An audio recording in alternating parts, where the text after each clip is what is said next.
Today, we are tackling a big one. We are going to try and make sense of one of the most notoriously complicated movie sagas ever created, the X-Men. So, have you ever tried to watch all the X-Men movies in order and just felt completely lost? Yeah, you are not alone. I mean, this timeline is so twisted it feels like something a supervillain cooked up. But hey, that's what we're here for. We're going to straighten it all out. Okay, so here's the game plan. We'll look at how this timeline got so tangled in the first place, walk through the original path, then hit the big reset, see what that new future looks like, say goodbye at the end of an era, and finally, see how they crash land right into the MCU. Right, first up, a tangled timeline. Seriously, how did it get so complicated? Well, think about it. For over 20 years, we got sequels, then prequels that came out after the sequels, and then a bunch of spin-offs that kind of fit in somewhere. Yeah, releasing them all out of order like that created this massive, confusing web. It's almost impossible to follow if you're just watching them as they hit theaters. Okay, next section, the original path. We're talking from hope to a doomed future. See, before all the time travel craziness, there was just one timeline, a single, kind of tragic path. It's basically a straight shot from the 1960s to a pretty horrifying dystopian future. Let's walk that road together. So, it all kicks off in 1962. You've got Charles Xavier, this brilliant telepath, and Eric Lensher, a powerful guy who can control metal. They meet, they realize, hey, we're not alone in this, and they form a team. But, and this is the big but, they just can't agree on how to deal with humanity. That split, right there, it fractures their friendship and basically sets the stage for everything that comes next. And believe me, that split has some pretty catastrophic consequences. You've got all these key moments happening over the years. In '73, Mystique assassinates Bolivar Trask, the guy who created the Sentinels. Then Logan gets his adamantium skeleton and loses his memory. Fast forward to the 2000s, Jean Grey becomes the Phoenix. And all of these events, they're like dominoes falling, leading to one really grim future. A 2023 where those mutant-hunting Sentinels, now perfected, have basically annihilated almost all mutants. And then, remember this? In this wild mid-credit scene, years after he was literally disintegrated by the Phoenix, Professor X just shows up again. How? We don't really know, but he finds this tired, world-weary Wolverine at an airport, warns him about the coming Sentinel threat, and that right there sets up this desperate, last-ditch effort to save everyone. Which brings us here, resetting the clock, the mission that changed everything. And I'm not exaggerating when I say this is the single most important event in the entire franchise. This is the moment that literally splits the timeline in two. And, it wasn't just a cool story idea. Let's be real. A couple of the movies hadn't done so well, so this was the studio's big chance to hit a giant reset button on the whole thing. So what was the plan? Well, in that doomed 2023, the few X-Men who were left have this desperate idea.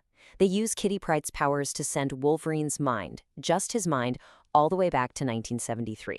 The mission, get a young Charles and Eric to work together, and, the most crucial part, stop Mystique from killing Trask. And guess what? It actually works. Wolverine pulls it off. Mystique is stopped. The Sentinel program never gets that key piece of DNA it needs to become so deadly. And just like that, poof, that whole dark future is just erased. It's gone. And in its place, a brand new timeline branches off. So, on to our new section, a new future, and the consequences of getting a second chance. Because, just because you stop one apocalypse doesn't mean everything's suddenly perfect. With the timeline reset, a whole new history starts to play out, with totally different threats and brand new challenges for a much younger team of X-Men. And man, do things play out differently. In 1983, the world's first mutant, Apocalypse, wakes up, and it takes a whole new, younger team to stop him.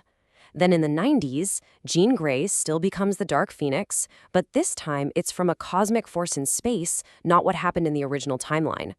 And here's the really tragic irony. Mystique, the person Wolverine's whole mission was designed to save, she ends up being killed by Jean. It just goes to show you how different this new path really is. All right, now for something a bit heavier. End of an era, the final days of a legend. So decades fly by in this new timeline, and we jump way ahead to the end of the line for our most iconic hero. Because even with history changed, the story for Logan and Charles Xavier still takes a really tragic and very final turn. The year is 2029, and once again, mutants are almost gone. But it's not giant robots this time. No, something else has happened. The world has just gone quiet for them. See, this future wasn't ended by some big war. It's so much sadder than that. It's just time. Illness. Logan's legendary healing factor is failing him, and he's spending his days caring for an elderly Charles Xavier whose mind isn't what it used to be. In fact, a year earlier, Charles had a psychic seizure that, well, it accidentally killed the last of the X-Men. Just devastating.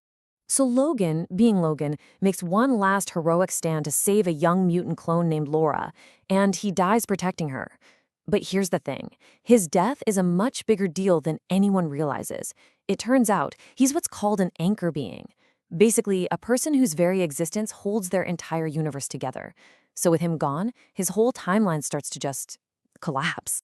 And what happens when a universe starts to fall apart? Well, it creates the perfect chaotic opening for another hero to jump in.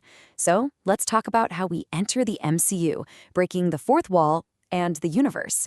The death of this one legend opens the door for the Merc with the mouth to literally drag the whole franchise into a new reality. I mean, who else could it be, right? Of course it's Deadpool. After all his own time travel shenanigans, he gets pulled into a much, much bigger game. A game that will finally get him into the MCU.